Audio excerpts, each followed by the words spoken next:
It started with a text, just a routine, everyday message. Hey babe, I'm not feeling well. I'm gonna call in sick today. Might just stay in bed. That was it. Nothing dramatic. No spelling errors, no emoji barrage like she sometimes added when she wanted sympathy. Just a plain message from Claire, my wife of 7 years. We didn't have a perfect marriage, but it was good enough that I didn't question a message like that. Not at first. I replied with a simple, okay, feel better. Let me know if you need anything. She didn't text back. I assumed she fell back asleep. It was 7:54 a.m.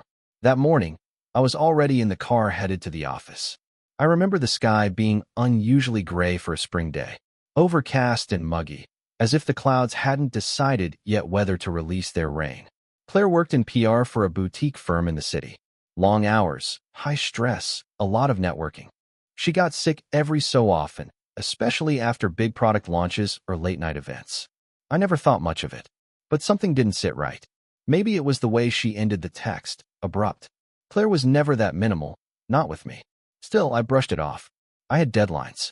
My job at the architectural firm didn't wait for gut feelings. By lunch, I was buried in project drafts and revisions, hunched over blueprints, when my phone buzzed again. This time, it wasn't Claire. It was Derek. Derek was my colleague, a decent guy, a little too into gossip for someone who claimed to hate drama. We'd worked together for nearly 5 years, but I wouldn't exactly call us close. He was the type who always had a story, always found things out before anyone else. His message hit like a brick. Dude, isn't that your wife at Barcade? Attached was a photo. Blurry, clearly taken from across the room, but unmistakable. Claire, in her favorite maroon dress, laughing, arms flung in the air. Not just standing around, dancing. Not looking sick. Not looking tired. Not looking anything like the woman who'd supposedly been curled up in bed that morning, sipping ginger tea and battling some virus. The photo was time-stamped 12:17 p.m. At first, I just stared at the image. My thumb hovered over the screen, waiting for my brain to catch up with my eyes. That couldn't be Claire. It had to be an old picture. Or a look-alike. Or something. I zoomed in. Her bracelet, the one I got her for our 5th anniversary. Her hair was curled, just like she does it when she's going out. Not something you do for lying in bed with the flu. Derek texted again. It's from Amanda's story. She's there for her friend's birthday. Amanda, another colleague, someone I barely knew. She was apparently at the same bar, and like everyone else these days, she'd posted everything to Instagram. I clicked through. The stories were still up. And there, at the edge of a group shot of women toasting cocktails, was Claire. Smiling, alive, radiant. Midday, no sign of the sniffles. I stared at my phone in silence for a long time, the noise of the office receding. My coworkers moved around me like ghosts. Phones ringing, keyboards clacking, someone laughing in the break room. But I was somewhere else entirely, floating. It wasn't just that she lied. It was how effortless it had been. The casual cruelty of it. I couldn't remember the last time she looked that happy around me. I didn't call her. I didn't text. I just sat with it. That night, she came home around 6:45, claiming she had stayed in bed most of the day, but finally got a bit of energy to pick up some soup. She even went so far as to fake a small cough. That was the moment I knew. She was capable of deception so smooth it bordered on performance art. I watched her move around the kitchen, pulling off the tired act. She asked if I wanted anything from the Thai place. I said I wasn't hungry. She smiled weakly, kissed me on the cheek, and went upstairs. When she thought I wasn't looking, she checked her phone and grinned. I didn't sleep that night. I lay in bed beside her, staring at the ceiling, every breath she took sounding like a lie. I didn't want to believe what the photo meant, but I couldn't unsee it. That wasn't a sick day. That was a day off. From me. The next morning, she left for work early, telling me she needed to catch up on emails after missing a day. I told her I'd work from home. She nodded, kissed me again, same spot, same lie, and walked out. As soon as the front door shut, I opened her laptop. We didn't have separate passwords. We trusted each other. At least I had. Her calendar was mostly empty, aside from a vague block labeled Outreach. Her email had nothing unusual, no dramatic exchanges, no hidden folders. But her Google Maps history told a different story. Barcade. Noon. 38 minutes spent there. Then a walk to a bakery 2 blocks away. Then to someone's apartment, an address I didn't recognize. She stayed there for almost 2 hours. I copied the address, pasted it into my notes. It felt like espionage, like I was playing spy in my own life. That night, I asked her, casually, about her day. Oh, just busy. You know how it is catching up. Tons of emails. I barely had time to breathe. She even rubbed her temples like she had a headache. I smiled. Yeah, I bet. Hope you're not overdoing it. She smiled back, appreciative. You're always so sweet. No, I was always so trusting. Big difference. I started tracking her after that. Nothing invasive at first. I didn't hack anything or plan anything. I just started paying attention. Who she called, where she went, what time she got home, the way she changed outfits in the car some days, the long showers, the distant look in her eyes sometimes when I spoke. And then, one Friday afternoon, the answer fell right into my lap. Amanda posted another photo. Claire again, this time with her arm around a man I didn't recognize. Same apartment building as before. Different day, different lie. There was a name tagged on the post. Alex. I clicked. His profile was public. Marketing executive. CrossFit. A dog named Sawyer. He had posted a story the night Claire said she had stayed late to finish up a pitch. In the background, I spotted her jacket on his couch. It was like watching a slow leak finally explode. The image burned into me. Claire. The person I trusted above all else. My best friend. The woman I had built a life with. Standing in another man's apartment like it was her second home. I didn't cry. Not then. Instead, I opened a new folder on my desktop. I named it Monday. I didn't know yet what would happen that Monday, but I knew something would. Because now it wasn't just suspicion. It was war. I spent the weekend pretending. Pretending everything was fine. Pretending I didn't know Claire had a second life tucked neatly between fabricated emails and carefully worded texts. Pretending the smell of his cologne on her coat was just my imagination. It wasn't. I'd smelled it before. At a New Year's party she dragged me to last year. Alex had been there. Back then, I didn't know who he was. Just another name in the endless rotation of faces she called work friends. A glass of whiskey in one hand, a joke on his lips, and a little too much attention paid to Claire's laugh. It had been there. All of it. Hidden in plain sight. By Sunday night, I knew what I had to do. The apartment address Amanda had unintentionally gifted me led to a building just outside the business district. I drove by once, then circled the block again. From my car, I could see the upper floors. On the balcony of Unit 403, fairy lights flickered faintly.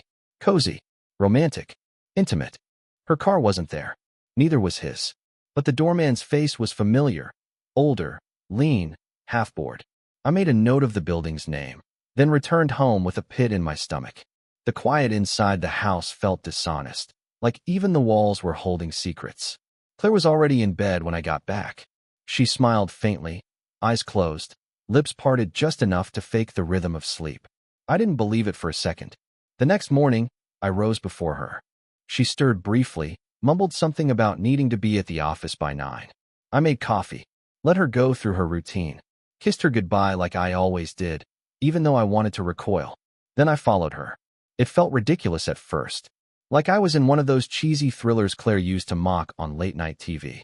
But it didn't take long to realize how easily people miss what's right in front of them. She drove straight to work, parked, walked inside like nothing was wrong. But an hour later, her car was gone.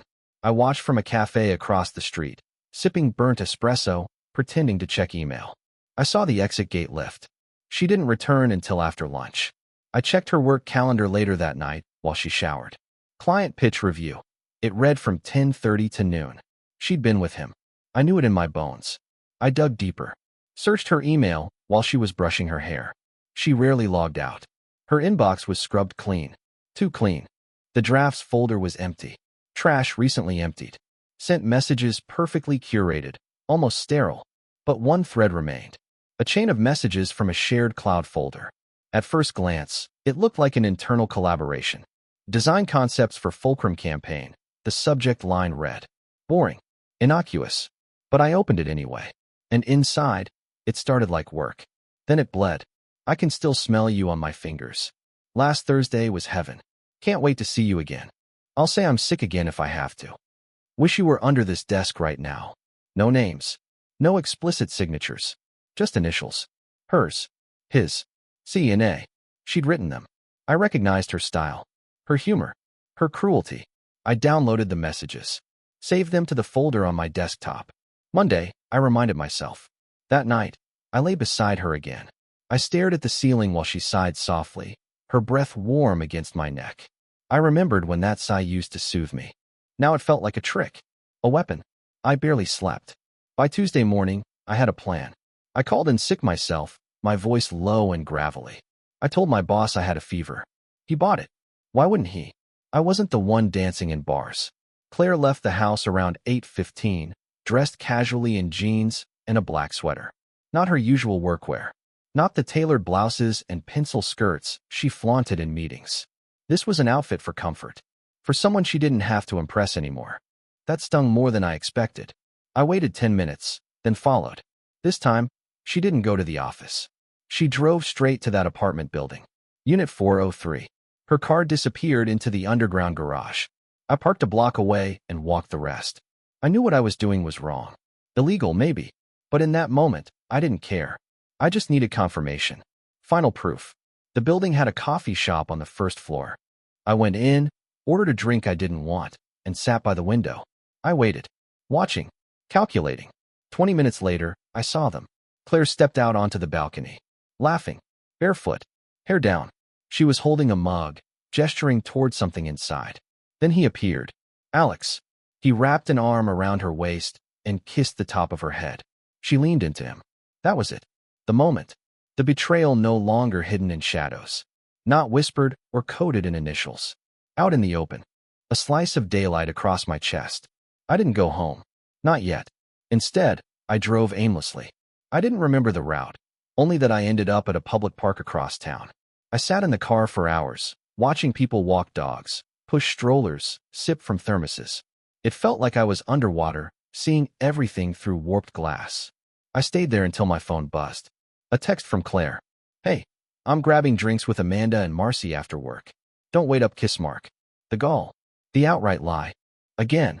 That night, I didn't speak to her. I pretended to be asleep when she came in. She smelled like him. She always smelled like him now. The following day, I met with a lawyer. Infidelity is hard to prove without photographic or documented evidence. She told me, matter of fact. But if you have texts, emails, location data, anything suggesting an ongoing affair, we can work with that. Especially if it impacts asset division or custody. I gave her the folder. All of it. The screenshots, the messages, the timestamps. Everything I had. She skimmed through it, nodding slowly. This is substantial. I told her I wanted everything. The house. The car. I didn't care about her dignity. I just wanted the truth out. For once, I wanted to be the one holding the sword. We scheduled a follow-up for Monday. That night, Claire asked if I wanted to see a movie over the weekend. It's been a while, she said, brushing her hand across my shoulder. I smiled. Yeah, I said softly. Monday might be better. She smiled back, oblivious. Perfect. Let's do Monday. She went back to scrolling on her phone, and I stared at her, thinking about the expression on her face when Monday finally arrived. The weekend dragged like a limp limb. Every hour passed beneath the weight of pretense, as if time itself sensed what I was building and was reluctant to play along. Saturday, Claire suggested brunch. She wore that yellow sundress I used to adore. Now it just looked like camouflage. I played my part, smiled, asked about her friends, complimented the food like I hadn't memorized every lie she'd whispered into another man's mouth. Sunday morning, she stayed in bed. She said she was tired, claimed it was the end of a long week. I brought her coffee and watched her scroll Instagram from the hallway mirror. She paused once, on a photo of the two of them. Not posted publicly, but still in her camera roll. I saw her smile. She didn't know I could see her reflection. That small smile betrayed more than any confession ever could. It wasn't a smirk, not a nervous grin.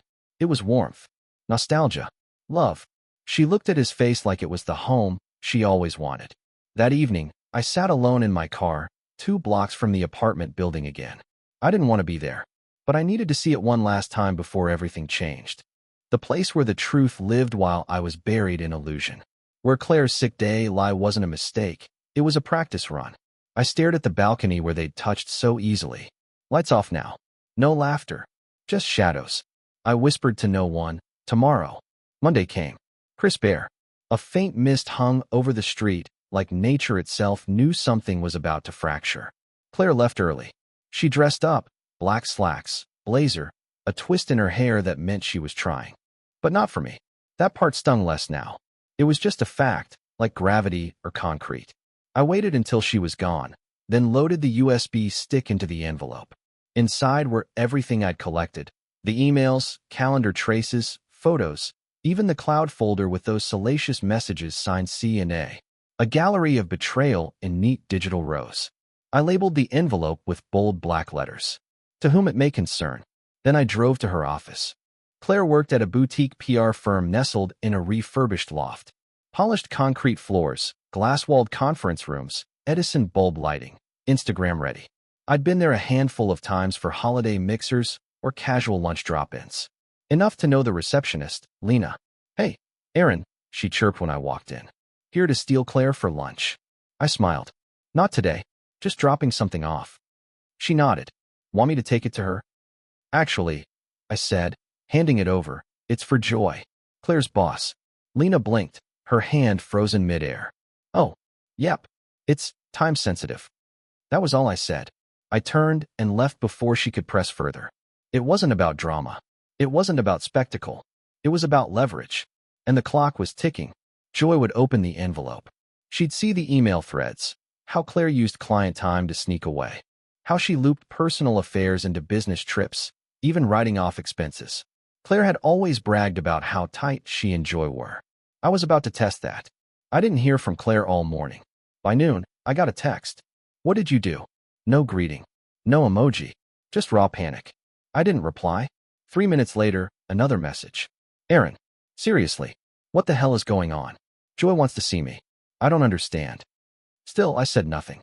At 1:12 p.m., I got a call. I let it ring. Then I listened to her voicemail. Her voice was shaky. "I don't know what's happening.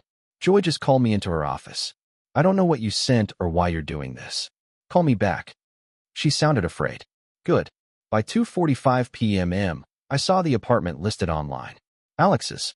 Or at least, the one Claire always snuck into. The listing was vague but unmistakable. Photos taken with wide angles, exaggerated lighting. Still, I could see the faint glint of those fairy lights on the balcony. Someone was jumping ship. That evening, she came home early. Much earlier than I expected. No text. No warning. I was sitting in the living room when she walked in, eyes red, blouse rumpled. "Why would you do that?" she asked quietly. I didn't look up right away. I was staring at a photo on the mantel, our wedding in the fall. The leaves behind us were amber and scarlet. Claire had worn an off-white dress with lace sleeves. Her eyes had shimmered in the sun. "Because," I said, "I was tired of pretending." Her jaw tightened. "You went through my personal files. You shared private information. You lied to my face. Repeatedly. You cheated. You built an entire life outside this house and fed me scraps to keep me still." She looked like she was trying to cry, but the tears wouldn't come. Maybe they'd run dry in Joy's office. "Do you have any idea what you've done to my career?" she whispered. I stood, slowly, walking toward her. "You had choices. You could have come clean. You could have ended things. But instead, you played house while using your sick days to dance and lie and sleep with a man who isn't your husband." She stepped back. "You humiliated me." "No," I said. "I revealed you." For a moment, neither of us spoke. The silence was brittle. "I didn't plan for it to happen like this," she finally said. "Neither did I answered. She stood in the hallway for a long time. Then she said something I wasn't ready for. "Alex doesn't want me now." The air left the room like a sucked-out lung. Her words weren't even laced with remorse. Just loss. Not of me. Of him. That was the knife. She wasn't sorry I found out. She was sorry it ended. I laughed then. Not loud. Just a bitter chuckle from deep in the chest. "You really thought this was love?" I asked. "I don't know what it was," she said, her voice cracking. "It just felt different. Lighter. Not like this house. Not like us." And there it was. All of it. The 7 years we'd spent building something, reduced to not like him. That was her metric now. I walked past her, heading toward the door. "Where are you going?" she asked, panic flashing. "Somewhere not like us." She flinched. I paused only once at the threshold. "I'll be back tomorrow. I suggest you're not." And with that, I stepped out into the night. into the mist that had finally turned to rain. Tomorrow, the rest would begin. She wasn't gone the next morning. I walked in around 8 a.m. after a night in a cheap hotel off Route 27, where the coffee was burnt and the walls were paper thin. I didn't sleep much. I stared at the ceiling and wondered what betrayal looked like when it was finally over. I guess I expected the house to feel different, like the walls might mourn with me or the furniture would shift away from her perfume. But nothing had changed. Her shoes were still by the door. Her coat still hung on the hook. And Claire stood in the kitchen, barefoot, clutching a mug like it could protect her from everything. "I didn't know where else to go," she said softly, not looking at me. Her voice was flat, not apologetic, not defiant, just empty. I stared at her for a beat before walking past. I poured myself water, then stood at the island, not saying a word. She spoke again. "I packed some things.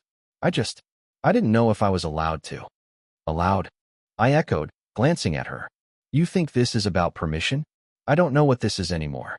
"This," I said, "is the final hours of a story you lit on fire." She opened her mouth, then closed it. I could tell she wanted to fight, argue, twist, rewrite. But I think even she knew there was nothing left to spin. "I didn't mean to destroy everything," she said. "You didn't mean to get caught." That was the only truth left between us. I left the house again after that. Let her stew in the silence she made. I had errands, paperwork, logistics, things you never think about until you're cleaning up the wreckage of a life you thought was solid. The lawyer called around noon. Claire had responded to the formal notice. Through her own lawyer. She wasn't contesting the divorce. No spousal support request. Just a statement saying, she wishes to resolve the matter quickly and quietly. Quickly and quietly. Of course she did.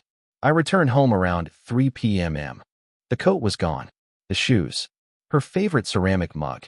The one with the chip she never let me throw out. Just like that, 7 years of marriage had vanished down to a blank countertop. But something caught my eye. On the dining room table sat a manila envelope. I approached it like it might bite. No label. No handwriting. No stamps. Just sealed. I opened it slowly, not even sure I wanted to know what she had left behind. Inside were printed pages, photos, actually, screenshots, of her messages with him. But these weren't the same ones I had found. These were new, unsent drafts, deleted messages, notes never meant for delivery.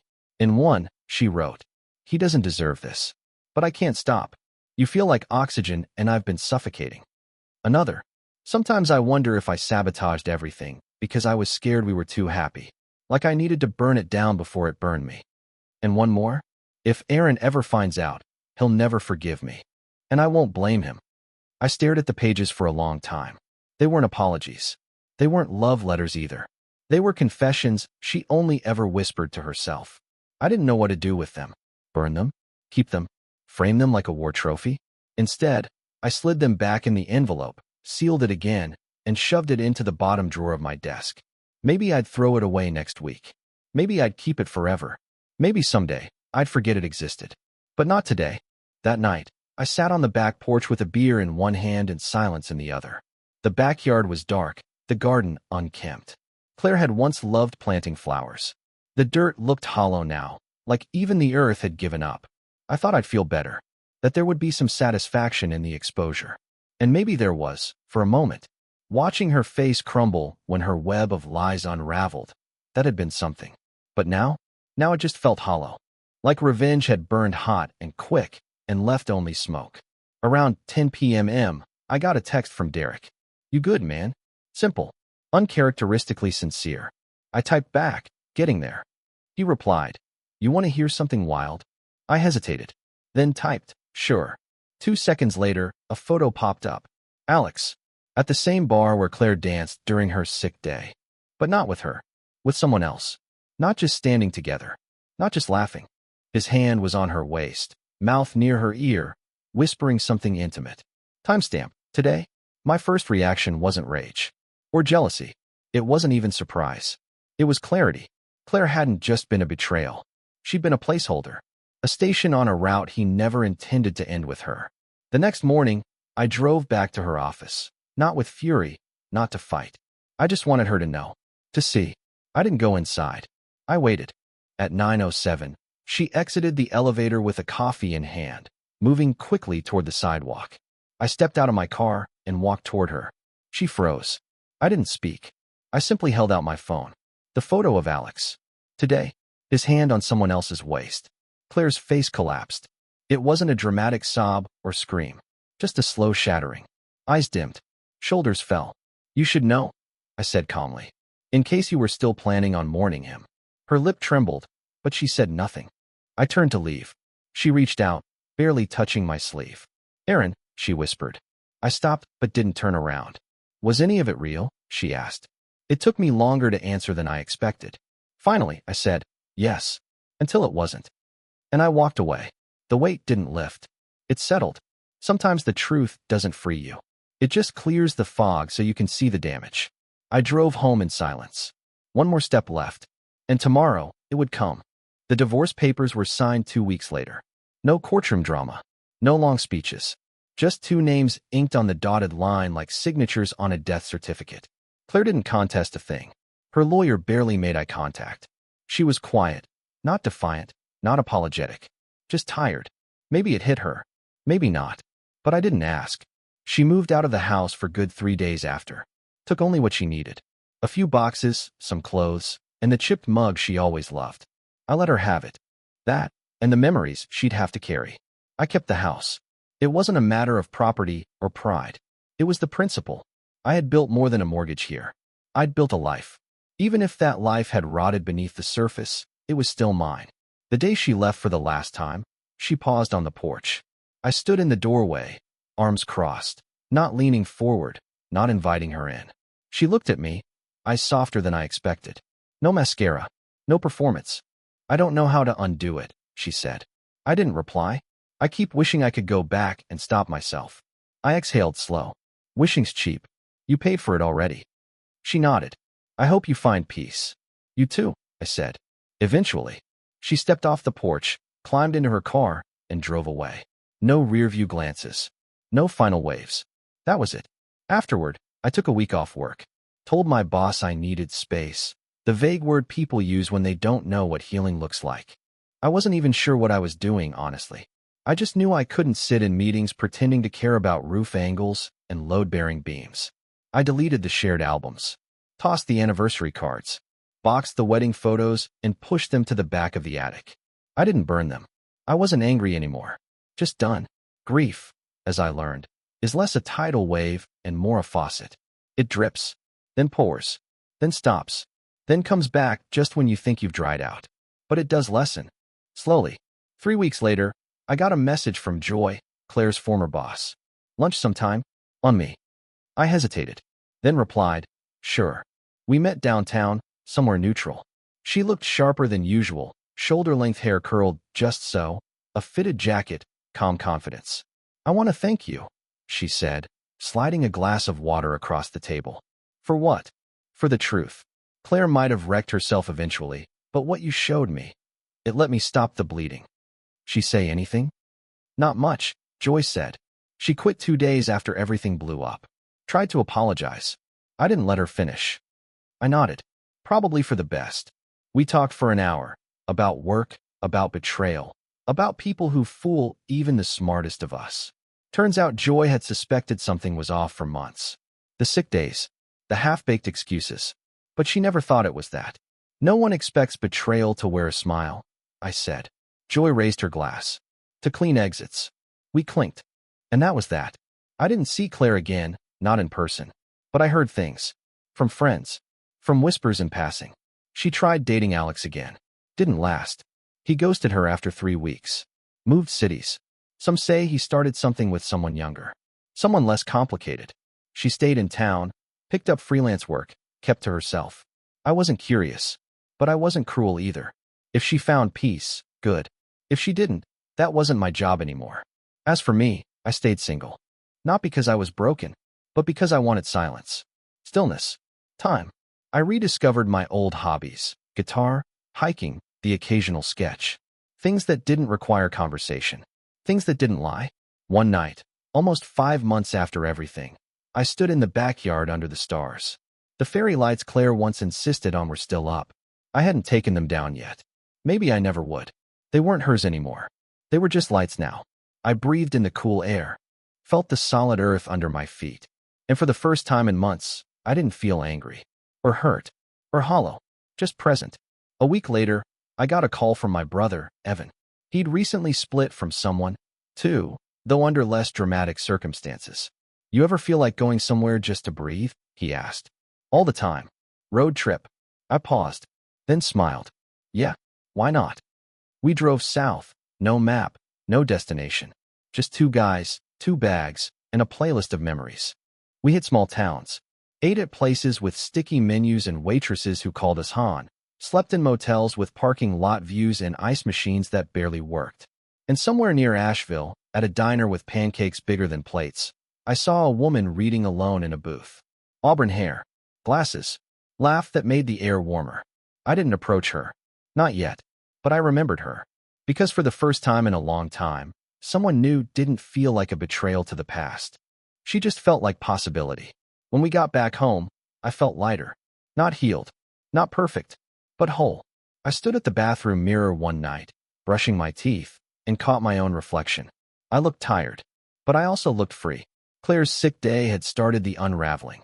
A photo in a bar. A simple lie. But from it came truth, hard-earned and sharp. And now? Now the house is quieter. The mornings are mine again. The guilt is gone. The anger, too. What remains is this. A man.